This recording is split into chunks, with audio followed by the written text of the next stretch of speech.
Chapter 22 The Spirits of Heaven and the Origin of Man, a Sad Farewell.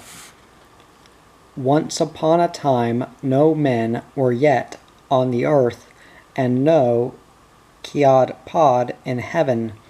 There was only a big block of rock, beautiful and smooth and shining. Now this block of stone was a woman. One day it split and brought forth a man amid streams of blood. This was Validjad. And again the rock split and bore a second man. His name was Vab. Both were magicians, but they had no wives, and so they made themselves stone axes and cut down 2 trees. Then they killed an agouti, took out its front teeth, and with them each one carved himself a woman. Thus too did the other primitive magicians arise, the Vamoa Pod, some from water and others from the earth. Validad was a wicked magician. He very often grew angry, and whenever he did it rained. So he flooded the whole land, and many Vamoa Pod perished. The survivors racked their brains to think how they could rid themselves of Validad. One of the primitive magicians, Araconio, hid in a tree and poured liquid beeswax on Validad. As he went past, this sealed up his eyes, nostrils, and fingers, and so he could do no more mischief. And then they wanted to remove him far, far away. Many birds tried to pick him up and carry him off, but they were all too small. At last they found a large bird, which was strong enough. He seized Validad and flew with him far away to the north. There he put him down, and there to this day Validad lives in a stone hut, and when he becomes angry we have rain here. Another evil magician was called Unyain. He had great tusks like a boar, and used to eat the children of his neighbors. These neighbors at last decided to escape from this monster and leave the earth. One day Unyain went into the forest to shoot a mutton fowl. Then they climbed up a creeper which hung from the sky down to the earth. At that time the sky was not as far up as it is today, but hung down quite near to the earth. When Unyain came back from the hunt, he could no longer find his neighbors. He asked a parrot where they had gone. The parrot sent him to the river, but Unyain found no traces in the sand. Then the parrot laughed him to scorn, and said that all his neighbors had climbed up into the sky. Unyain grew furious, and tried to shoot the parrot, but he did not hit him. Then Unyain seized the creeper in order to overtake the fugitives, but the parrot quickly flew up high and began to gnaw through the creeper. Unyain plunged down to the ground and lay there shattered. From his arms and legs there grew caimans and iguanas, and from his fingers and toes little lizards of many kinds.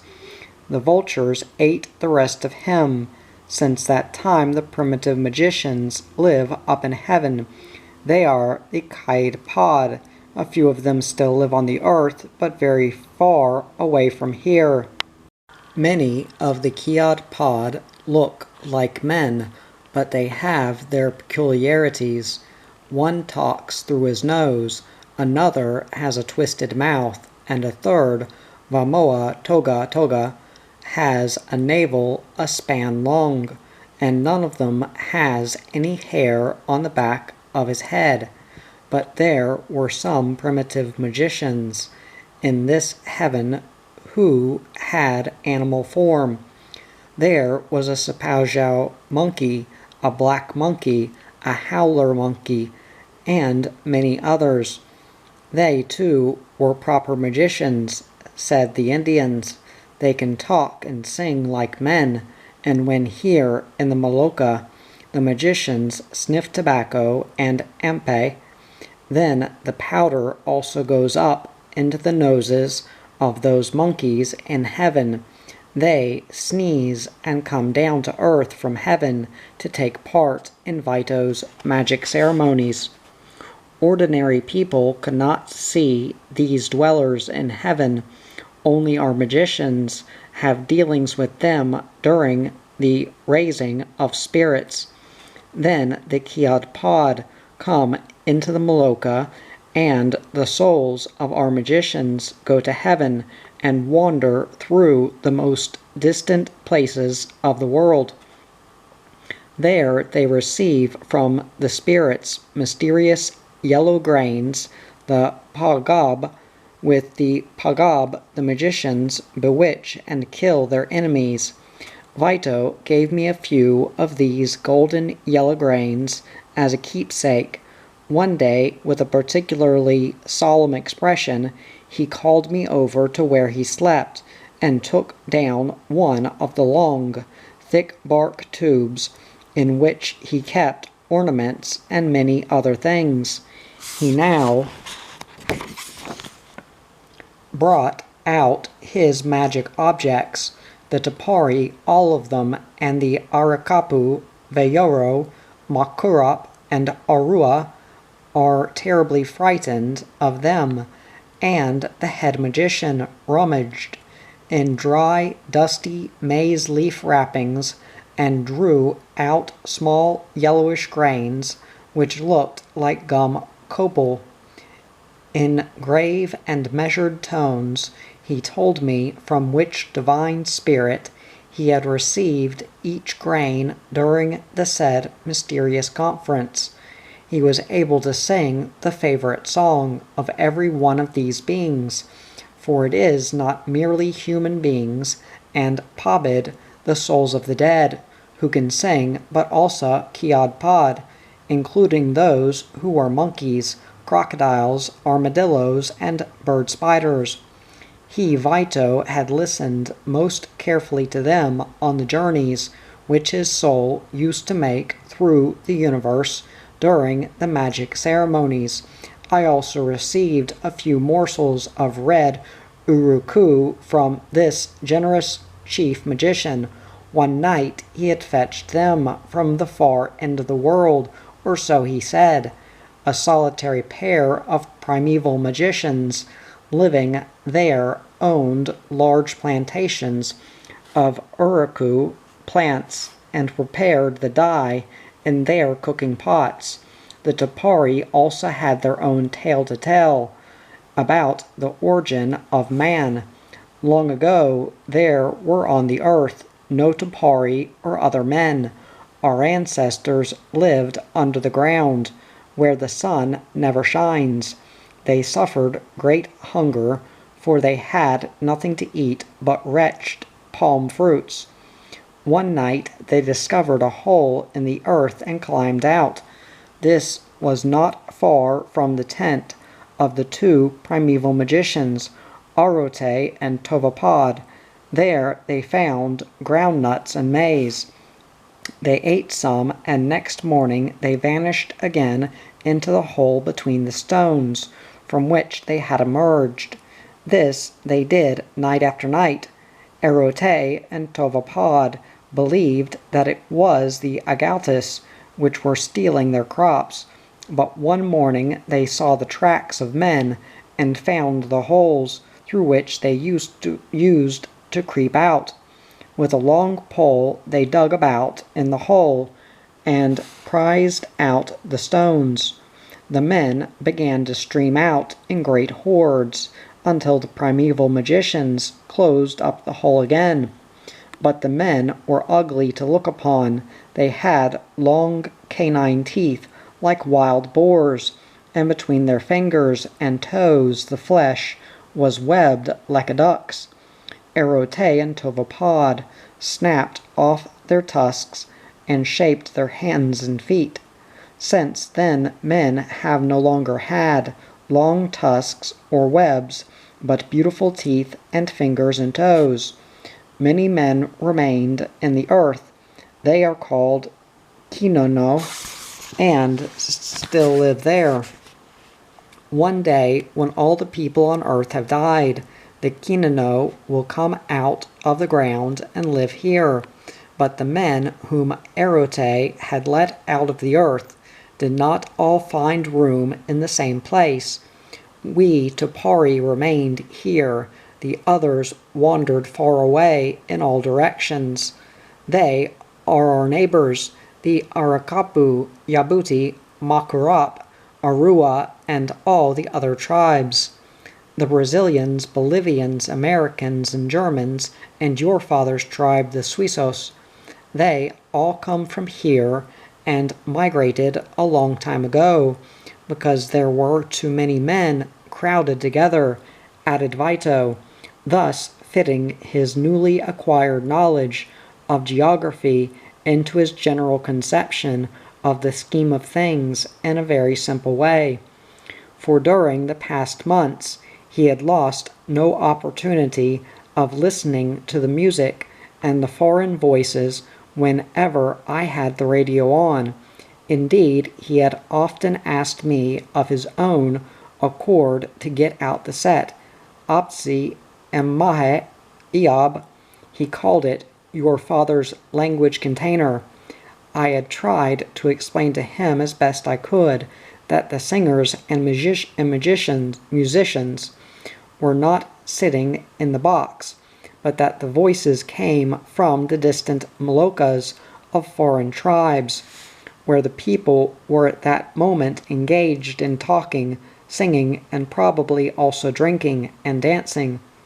From that moment onwards, Vito wanted to know, whenever he heard a program, the name of the particular tribe, which was thus talking and making music, in which direction it lived, and whether it was nearer or further away than this or that other tribe. My explanations had again and again given him food for thought, for was he not the great magician whose soul, during the magic rituals and in his sleep, had not only floated away to the end of the earth, but hovered about in the whole universe?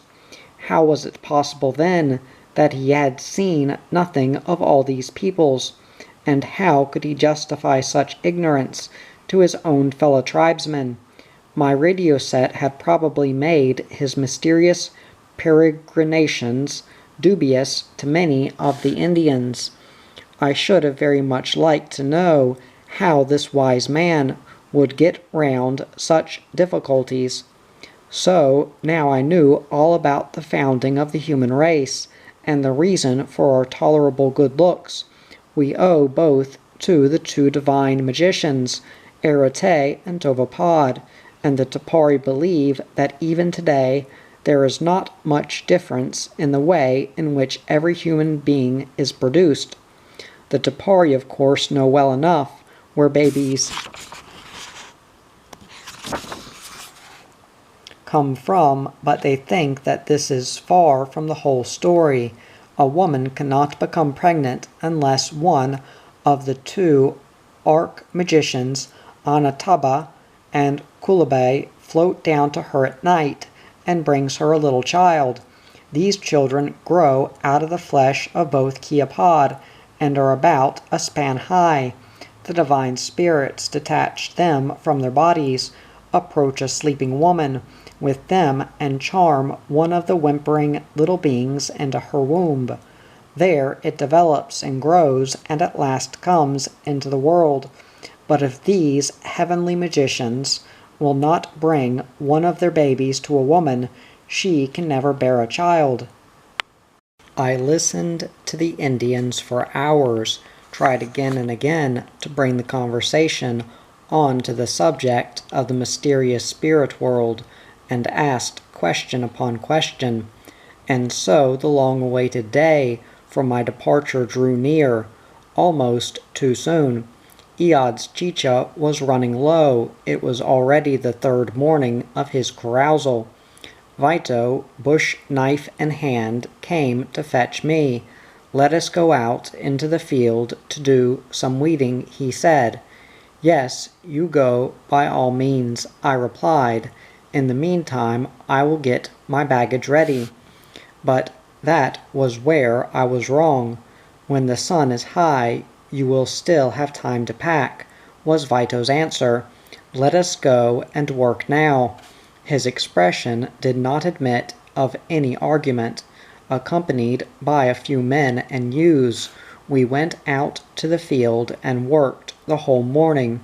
The yucca slips we had planted a few weeks before were already knee-high, but the weeds had not been backward either, and many tree stumps had put forth fresh shoots as if they intended to overshadow, and before even a year was up choked the plantation which had cost us so much sweat.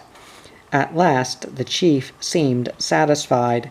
He dismissed his fellow workers, and then led me straight across the field and through the forest to the new clearing, where we had recently sown maize. It was a sorry picture. The rain we had expected had not fallen. Only in the shady patches did the field gleam a bright green. Wherever the sun had reached, the seeds had sprouted, it is true, but the little plants were dried up before they could properly take root. Thoughtfully Vito returned to the hut and took to his chicha. Evening came on, my last among the Tapari. Darkness descended. Nearly all the chicha jars were empty. Men and women lay in their hammocks. Only the boys were still full of high spirits, and danced round the hut with me. For the last time we sang the dance songs, which I must admit were largely incomprehensible to me, but which had become so familiar these last few months. I felt really wretched and could have cried my eyes out. Then the young people noticed how I felt. They grew quiet. Silently they sat down beside me, deep in their own thoughts. When I at last lay down in my hammock, I dozed for only a few hours, and then lay awake, feeling sad at heart as I waited for the morning. At the first light of day, young Vatsorita, Kumbiri's wife, brought me a bowl of fresh, tasty yam chicha. She had been cooking, grinding, and straining all night long, and the chicha was still warm like a good morning broth. This was the last breakfast the Tapari women served me. I picked the rich sediment from the bowl, licked my fingers, and then carried my baggage out onto the square. About 20 men and youths were to accompany me, but they did not yet seem agreed who should venture on the journey and who would rather stay at home. Then Vito, the chief, joined us with a sad face. "I cannot go with you to Salouie. I am staying here," he said, and gave me a long explanation. The maize which we had sown was dried up and had to be replanted. If he did not do it himself, the work would not be done at all, and then there would be no maize for his people's chicha. The yucca field was overgrown with weeds, and had to be cleared, and moreover his young wife, Apinuitsa, insisted, he said, that he should go off immediately to the distant savannah to fetch fresh palm fibers. She wanted to knot a fresh string bag in replacement of the old one she had sold me, for a Tapari woman without a string bag is like a soldier without his rifle. The chief's resolve could not be shaken. In his eyes his duties as chief and father of a family took precedence over everything else. And so he gave me his final exhortations. I was not to forget to come back as soon as I had visited my family. He would not, he said, move the Tapari settlement for a long time. All round here the soil was good, there were no mosquitoes, and few people died. Nor was it far from here to the savannas, where one could get wood for arrows, and seeds for snuff-making, and the woods with good fibrous palms and resinous trees could be easily reached. There was no question of moving eastwards or northwards, for the wild homno lived there, and so I could easily find him when I came back again. He had a number of messages for the Alamao, Senor Ongle. I was to tell him that he, Vito, would gladly go to Salouy to work, but that he had much to do here on his own plantations. And finally, I was not to forget to send him from Salouy the promised mattock and a bar of soap. I could give both of these to his brother Eod. While the sun was thrusting over the rim of the forest, the men on the square tested the pieces of baggage and divided up the weight. I took down my hammock. This was a symbolic act for which the women and children had been waiting. They took up their positions all around the spot which had been my quarters. It seemed to me empty and cheerless. Then the chief's wives, Kamatsuku and Tonga, came to me. "Take off your shirt," ordered Kamatsuka. I looked at her, dumbfounded. Surely she didn't want to keep my shirt as a memento. "Yes, take off your shirt," she repeated energetically, and tugged me by the sleeve. I could see that she had something special in mind, and did as this frenzied Indian woman asked. Immediately the two women set about stroking me with both hands over the head, face, bare back, chest, and arms. As they did so, they made the same strange gestures and swallowing motions as the men and women had done over their utensils before they sold them to me. Kamatsuka noticed the astonishment in my face. "We have cooked for you and given you to eat," she explained. "Now we must eat our breath again." And she went on with her strange occupation for a while longer. Not content with this, some mothers brought me their little children and told me to eat my breath from out of them. "After all, you have played with them and carried them about." Now I could not possibly go away without taking back completely into myself my breath, which had gone into the children while I was engaged on these tasks. I might need it later. Then it occurred to me that in all these weeks Tonga, the chief's cousin, had never asked me for a present, nor had she suggested any barter.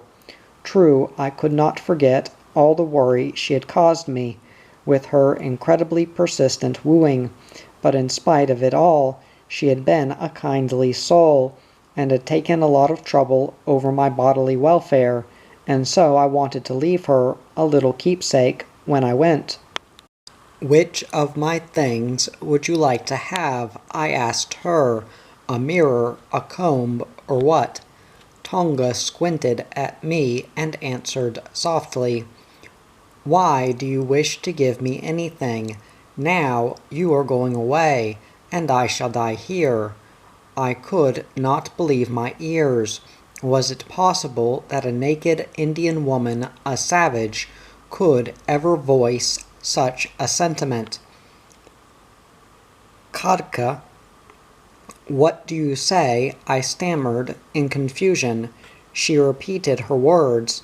"Etera ne que on unon vaporora ko on hara." You are going away, and I shall die here. But already the women began to reason with her. Her friend Kamatsuku, first and foremost. I could well imagine what the animated chatter meant. She shouldn't be a silly goose, but seize the chance, and similar good advice. Hesitantly, Tonga came up to me and said, shyly, that she would like a comb. I gave her one. Her friends looked at it, uttered cries of delight, and then whispered busily away at her once more. After a while she came out with a second wish. She would also like a small mirror. This she received as well, and in return she gave me her necklaces, simple strings on which she had threaded white and reddish-black seeds. This was the last business I did. My porters were already vanishing, one after the other, in the forest, each with his bundle and rolled-up hammock on his back. I went up to the chief and held out my hand. He had put on his shirt and trousers, and donned his old felt hat again, to take leave of me. The other Tapari were also standing outside the hut, waiting for me to take my leave of them. Old Valete gave me careful instructions about blowing the gourd trumpet, which was more than a yard long, to announce my approach to my father's Maloka. Then I felt tears coming into my eyes, and I wasn't capable of saying another word. I swung my small bag of provisions on my back, turned away quickly, and ran after my companions. Just as I was about to turn the bend in the path, I heard behind me many voices. "Francisco, Francisco!" I looked round. There stood all the Tapari, waving their hands, their arrows and espadas, and calling out something in farewell. I waved back, but could not utter another word. Hastily I turned away and trudged along in the wake of my companions. "You are going away, and I shall die here," still rang in my ears for a long time. Chapter 23. The Way Home. Zurich, September 1949. Nearly a year has passed since I left the Tapari's Maloka. For 9 days we had traveled through the jungle, hunting and gathering things.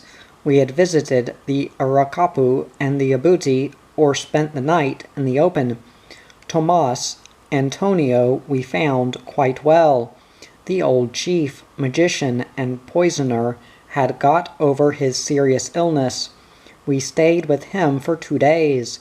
His wives were made to brew a few jars of chicha, and Tomas Antonio got me to show him everything I had bought from the Tapari. He seemed to be an expert where weapons were concerned.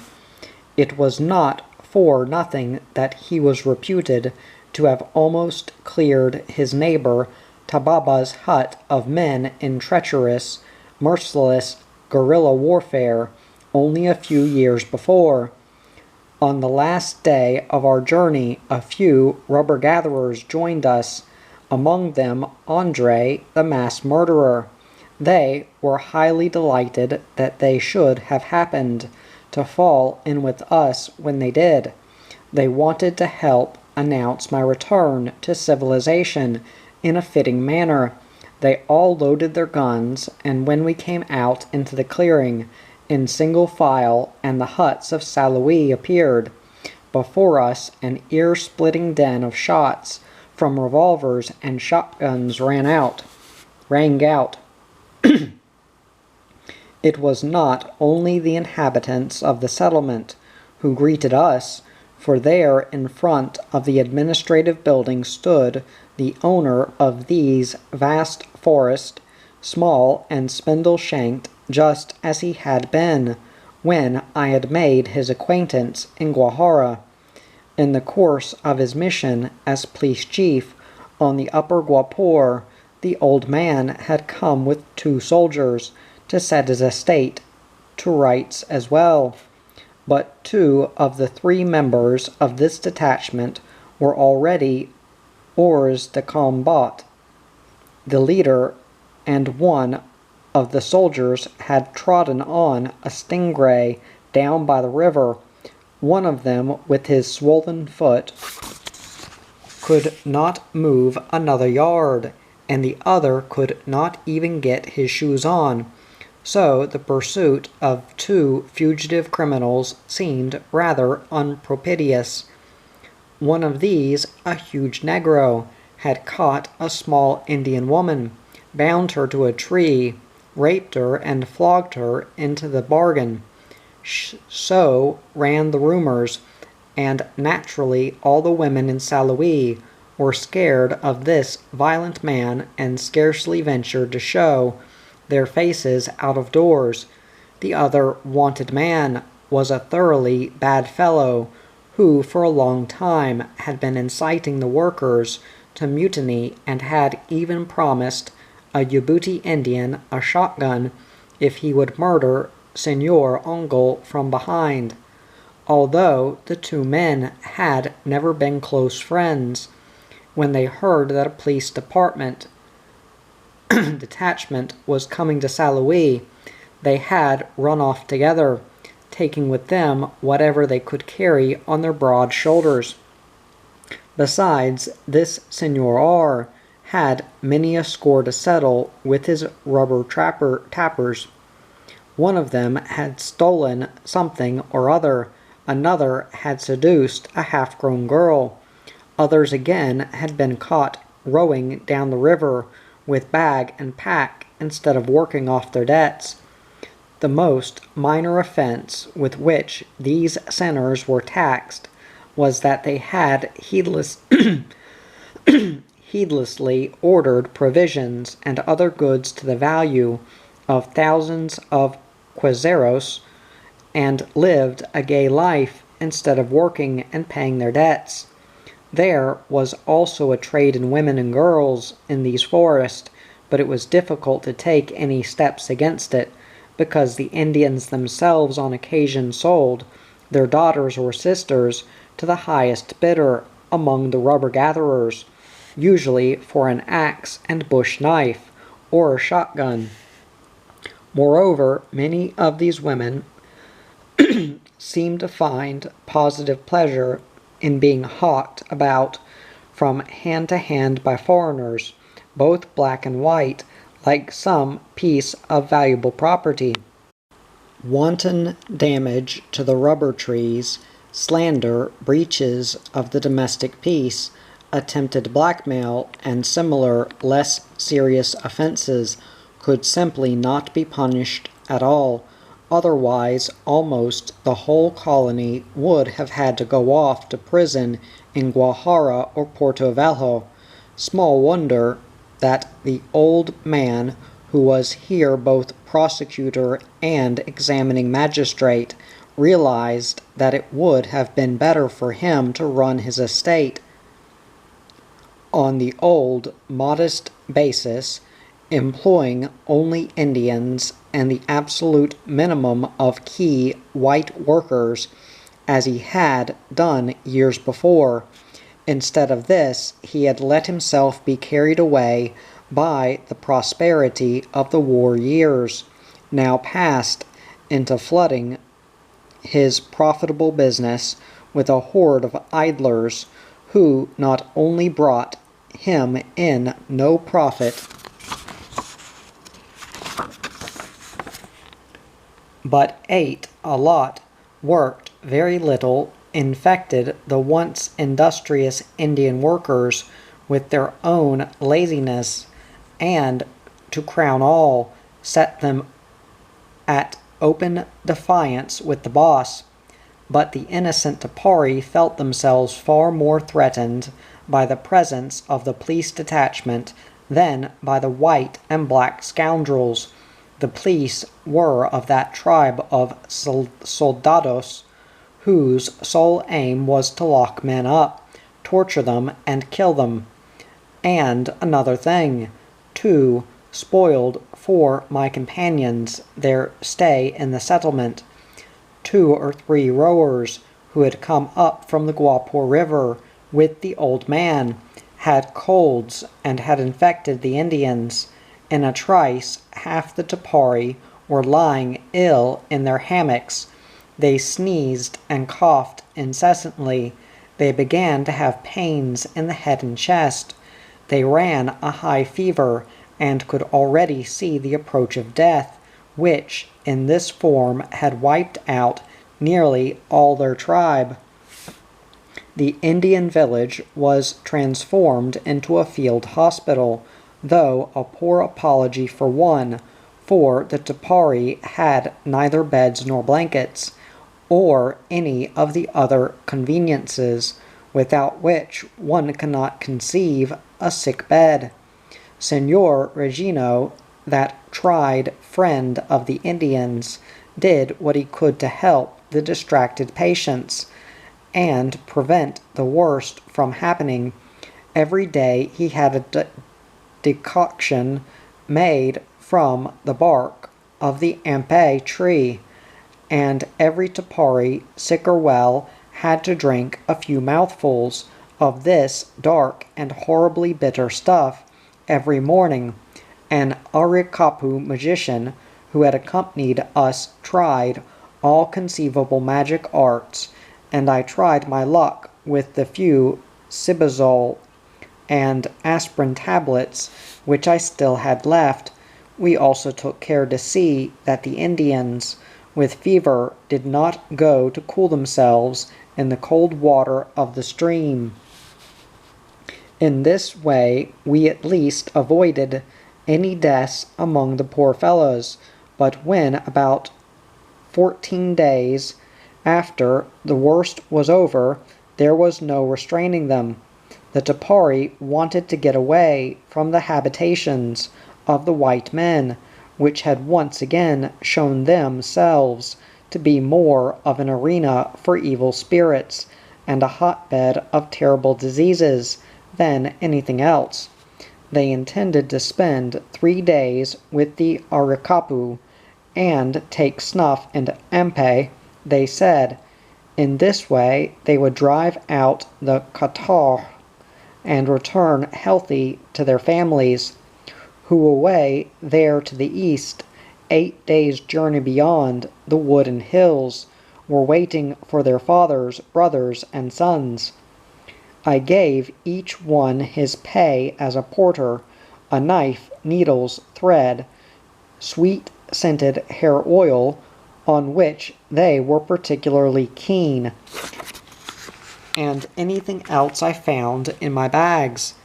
Eod was given the promised hoe and soap for his brother Vito, and I also sent a good mattock to the chief Quarume, so that he would not be outdone by his brother in office.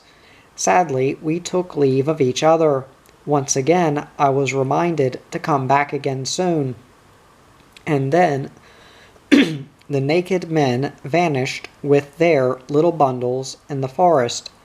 A few days later the police detachment went down the Rio Branco in 2 boats, with a selected number from the host of accused persons, but I do not think that a single one of them went to prison or even appeared in court.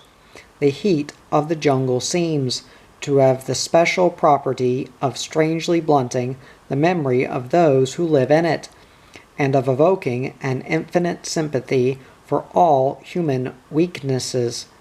What elsewhere passes as a crime is current coin in the wilderness, and so even police inspectors easily forget major obligations or see them in another light.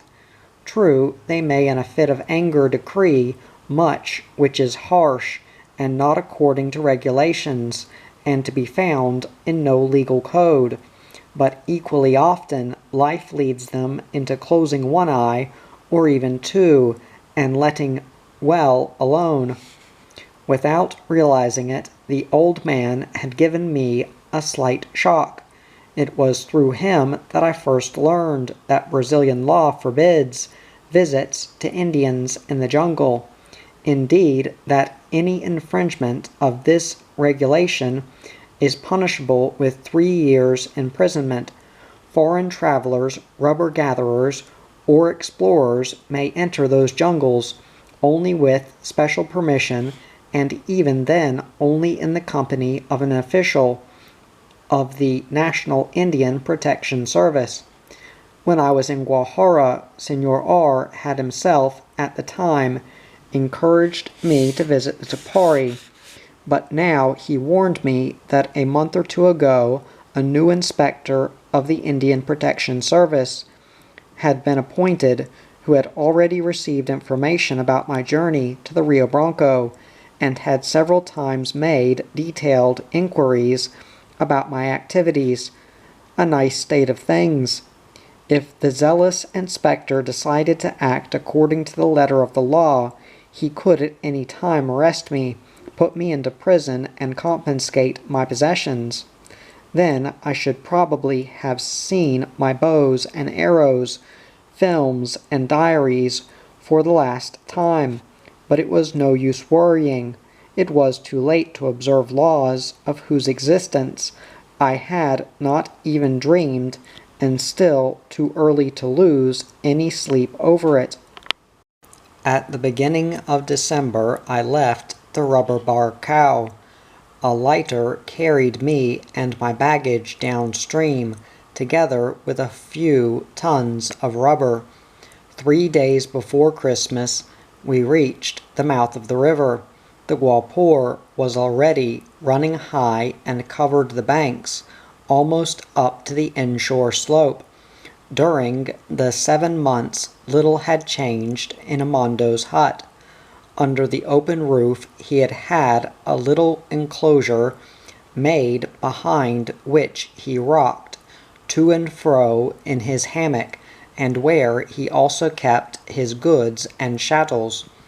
The baby had in the meantime learnt to walk, and could already say 1 or 2 words. He still often cried on account of the poisonous ants and the mosquito bites.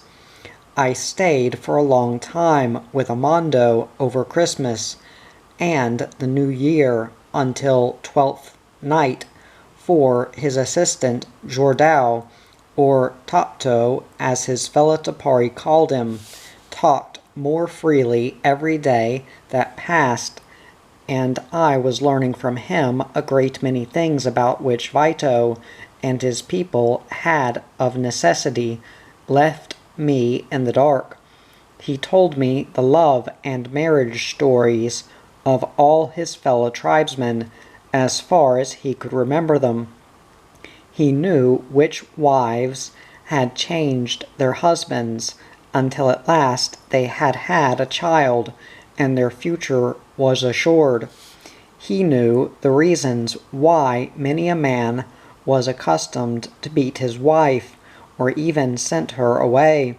Finally, he also corrected the list of murderers, and branded as calumny what ill-wishing tribesmen or frivolous gossips had whispered in my ear about some neighbor whom they did not like.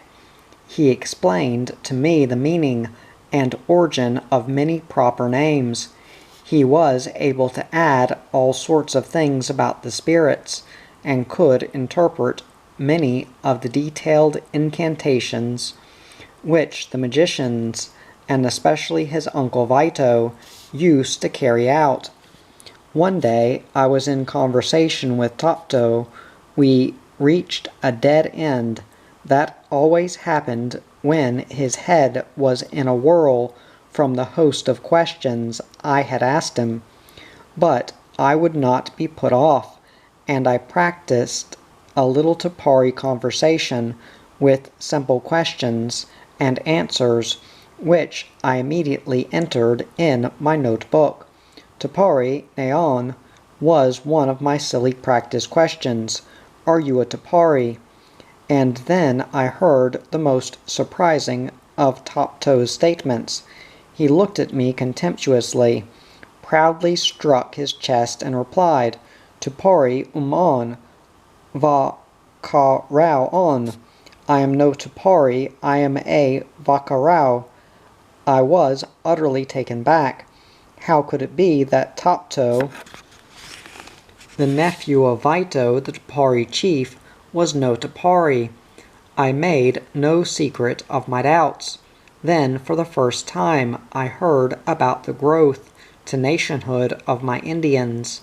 The so-called Tapari had not always been one distinct people. Quite the contrary. In the days of their grandfathers and great-grandfathers, several small tribes had merged.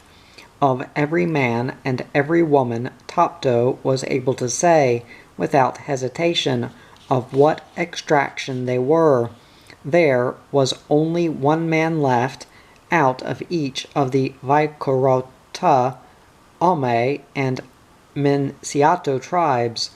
5 were real Tapari. All the rest, among them Vito, Iod, and Topto himself, were Vakarau. The foreigners call us Tapari because they know nothing, added Topto scornfully.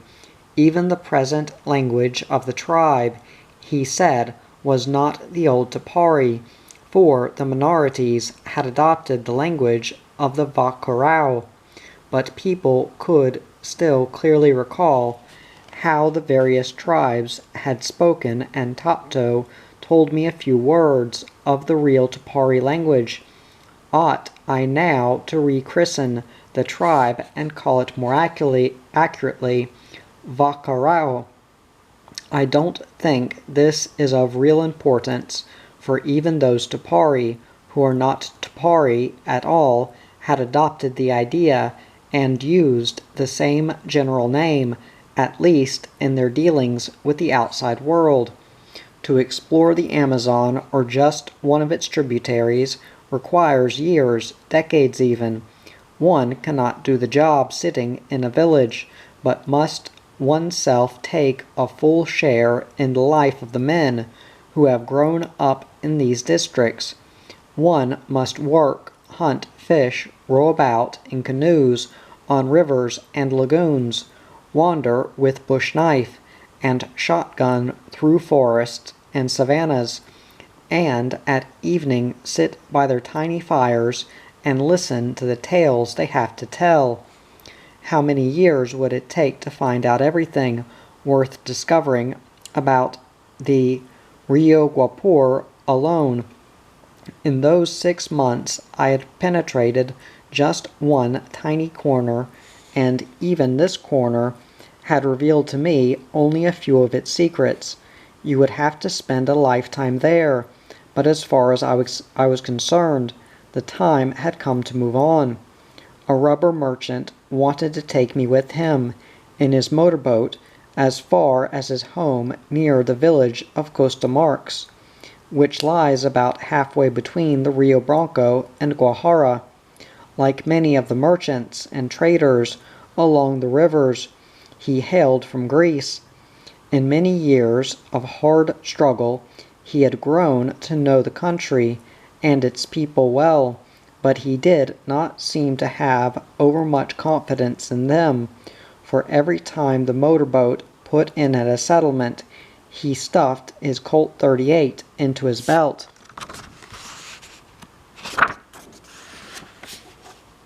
and pulled his shirt over it so that it should not immediately be noticed. I told him of my fears that the inspector of the Indian Protection Service might arrest me and clap me in prison on account of my unauthorized journey to the Tapari. The Greek wrinkled his brow. Don't let yourself be seen in any village on the Brazilian bank, he warned me. In this part of the world you must be prepared for anything, and to sit in chains for 3 years for nothing at all is no joke. The very next day a rowing boat, heavily laden with beans, maize, and raw tobacco, came down from the Bolivian village of Carmen. Many cargo boats, manned by 4 or more rowers, are still plying, for only a few merchants can afford a motor boat, let alone a small steamer. the Bolivian was prepared to take me with him to more. With a quaking heart I passed through the Brazilian River Control in Fort Principe da Beira, but the frontier guards were gentlemen and did not even ask to see a passport. Now I could be fairly free from worry. The journey under the boat's small canopy of palm leaves was, to be sure, not a very comfortable one. For 3.5 days the rowers sweated, and for 3.5 days and nights the mosquitoes bit us. Again and again an approaching storm forced us to take shelter on the bank, for the waves began to wash into the boat, and the rowers could no longer make headway against the strong wind. But at last, behind one of the bends of the river, the red and white buildings of Moore sprang into view. With a feeling of relief, I sprang ashore, and the hospitable League family received me like a long-lost son. Nothing here had changed. The only difference was in the general pattern of the village, for Senor League had in the meantime carried out a long-cherished plan and built a solid and imposing chapel, whose tower stood out prominently over the settlement. In Moore I found a motor-boat, which was ideal for my purpose. It belonged to Don Carmelo Bruckner, the son of the old Thuringian, who in the previous year had been the first to draw my attention to the savages of the Guapore River. In little more than a night and a day we sailed along the Guapore as far as its mouth, and then down the turbid, rushing Mamor to Gayaramarin, and so I had arrived at the place where, 10 months before, I had broken my return journey to Switzerland in order to seek out real Indians. In March I landed in Cochabamba. For the second time I was faced with choosing a route back to Europe. My first attempt had taken me to the Indians on the Rio Branco instead of home, and now once again I succumbed to the lure of the Amazon. I handed over my baggage to an agency, packed a few essentials into a small suitcase, and flew to Gobija, which lies further north on the border between Bolivia and Brazil. From there I went down the Rio Acer and the Purus to the Amazon.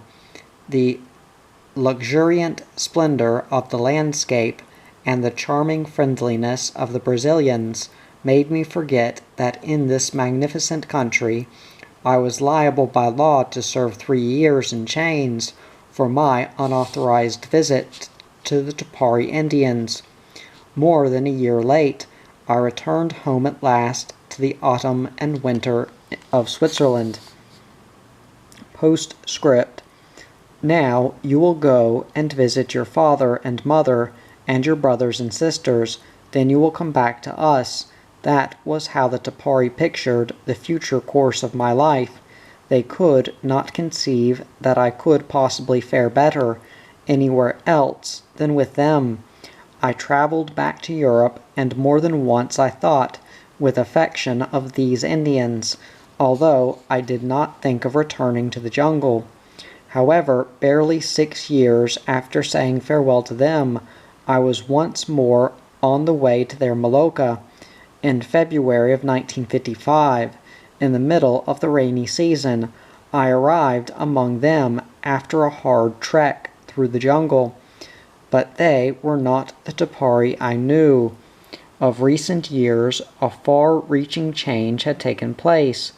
The rubber gatherers had made even more vigorous efforts to enlist their labor. Time and again, the men and youths, and finally the womenfolk as well, had made their way to Salouy. tempted by all the glittering things promised them as wages. In the end, they had even let themselves be persuaded to abandon their old Maloka and settle among the rubber gatherers for good. The hope that profitable coexistence side by side with the whites would prove at all possible soon turned out to be tragic. Illusion. In May 1954, a family of rubber gatherers brought measles into the district. In a trice, the Indians had caught it. Within a few days, half the Tapari were dead, and the rest fled back to their old home in terror. But not all of them reached the Maloka. Many died on the way there, and of the 200 Tapari with whom I had lived in 1948, I found only 67 survivors. 2/3 had succumbed to the epidemic, and the remainder, despite the catastrophe which the whites had brought with them, had fallen victims to civilization. They had all been given shirts, trousers, and dresses, and would not now be parted from them. Even at this moment, they were flirting with the idea of returning to the rubber gatherers for a shorter or longer period. There could be no doubt about it. The impact of civilization had finally broken up the Tapari more quickly than I would have believed possible. It will only be a matter of a year or two before the last members of the tribe will have been submerged among the rubber gatherers, and then the memory of the Tapari, once a mighty and dreaded people, will live on only in the showcases of ethnographical museums and in a few dusty volumes.